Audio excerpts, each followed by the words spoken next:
In the late game of Morrowind, it's difficult to not conclude that you are essentially a god. You have virtually infinite money and resources. You never age. The highest level characters can be dispatched with just a few blows of your weapon. Even the in-game gods are powerless before you. So, what do you do when you have godlike power in Morrowind? The community might suggest that it's time to restart and play the game in a more limited fashion, to restrict yourself to a specific role, suppressing from your consciousness all the advantages you know how to exploit. But what if, instead, you embraced your godlike nature? What if, rather than denying your near divinity, you leaned into it? Imagine shamelessly exploiting your abilities, leaping effortlessly between landmarks, running across Vardenfell at impossible speeds, swimming circles around ocean creatures, collecting powerful enchanted items with no idea where to store them, and trying to find creative ways to spend your infinite wealth. We all play around with doing these things in the late game, but I think most of us get bored pretty quickly. But I find the idea of embracing limitless experiences in Morrowind stirs something within me. A dark kernel that thrives on true freedom without consequence. A kernel that lures me to explore parts of my imagination that can be unsettling, even a little frightening. Normally, I can't bring myself to play the villain. Choosing the antisocial dialogue options, passing up good deeds, ignoring virtuous quest paths. It all feels wrong. But Morrowind is different.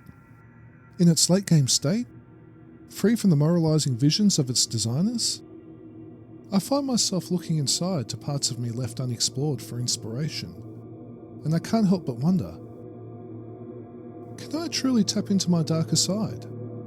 In a world where the developers never planned for half of the madness you can create, do I have the courage to embrace the full, terrifying potential of my imagination? In this video, I aim to answer that question by becoming the cruel, evil trickster god of Morrowind, Just4, named for the reason behind his cruelest deeds, just for fun. Okay, don't take this too seriously. I'm just going to be having some fun doing evil stuff in Morrowind. I'm not going to tell you exactly what I have planned just yet. It'll spoil the fun. There are countless mods that make the player godlike, but in my opinion, they aren't compelling unless the person has already mastered the vanilla experience. The idea of doing overpowered things in Morrowind with mods feels boring to me as a starting point. Breaking the vanilla game's mechanics is far more interesting. So I initially planned this video around doing evil, godlike things without mods. While researching for this video, I realised that I had some misconceptions about the game, even after thousands of hours playing it in my 20s.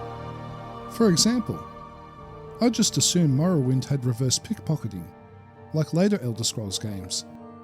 I never used that mechanic in Morrowind, because it was always risky and pretty useless. But my plans for this video requires a way to give items to NPCs. I explored workarounds, like command humanoid spells or console commands to add barter options, but nothing worked. So unfortunately, I do have to use a small amount of mods to explore some of my ideas. I'll try and stick to the vanilla game whenever possible, but a few mods are unavoidable. Before we go forward, I am going to comment that it was far easier to find mods that added not safe for work options to NPC dialogue than it was just to find some that allow you to trade items, which tells you a lot about the modding community, really. Alright, before we begin, let's just have a look at Just4. He has a spiffy outfit on, glowing with enchantments.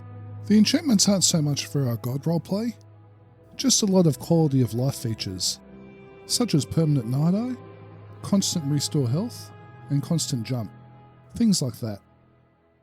I am going to make mention of his shoes. They look like shoes made for a clown with deformed feet, but they're the most expensive, so they've got to be the best somehow.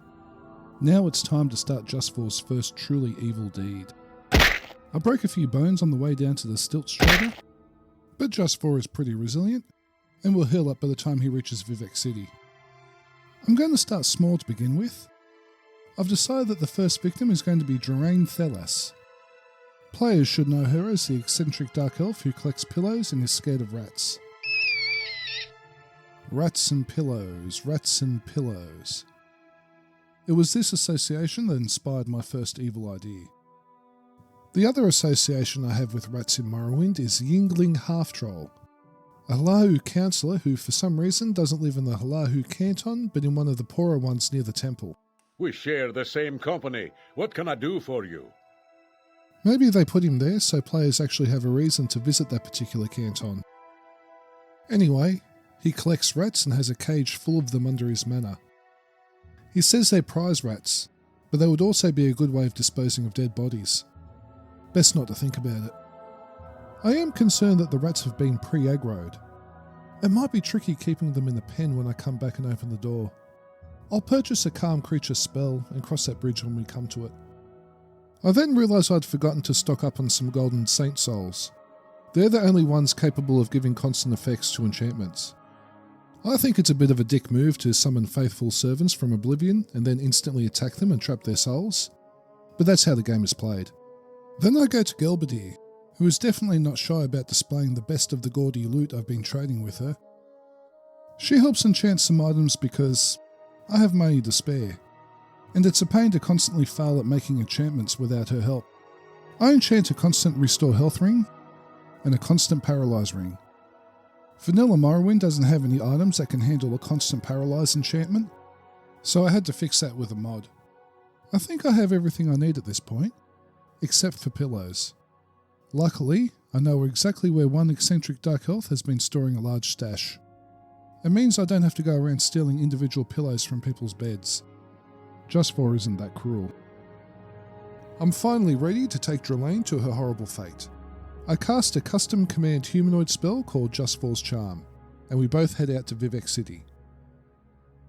Like an idiot, I take her to the wrong canton. In my defence, those 2 generic cantons have little to differentiate them. I take her over to the other side, into Yingling's manor, and down to the rats. Now, this is the tricky part. The rats aren't being cooperative, and I struggle to get myself inside the cage. Drelane struggles as well. I try casting a calm creature spell, but I might have stuffed it up and made the spell for target instead of area. I'm not really a magic user in games. Drelane is really putting in the effort. It's sort of sad she's fighting so hard for me, considering what I have in store for her. I get her into the best position I'm probably going to manage, and then I decide to give her my cursed boons. Hey look, she has a pillow in her inventory. I imagine that she cuddles it when she's feeling scared or sad. That's sweet. I give her the constant paralysis ring and constant restore health ring. Then I go about spreading her precious pillows around the cell. I originally intended to fill the cell to the brim with pillows, but that would have taken me hours. I'm doing this video as a hobby, so a scattering of pillows is all I have the patience for at present. It's finally done. Drelane is trapped in a cell, unable to move a muscle, surrounded by rats, with a constant restore health enchantment meaning she can never die. The pillows are an extra torment. I leave the cell to admire my first evil god nightmare from the outside.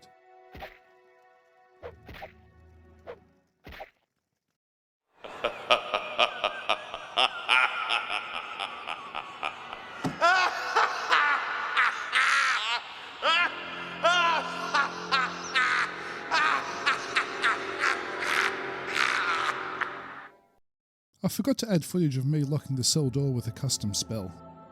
I have 2 things I need to do before finishing. I need to lock the downstairs area door, and I need to leave a note convincing Yingling to never enter the downstairs area ever again. I put on an invisibility ring and enter his room to place the note. Here's what it says. Dear Yingling, you have been visited by the new god in Morrowind.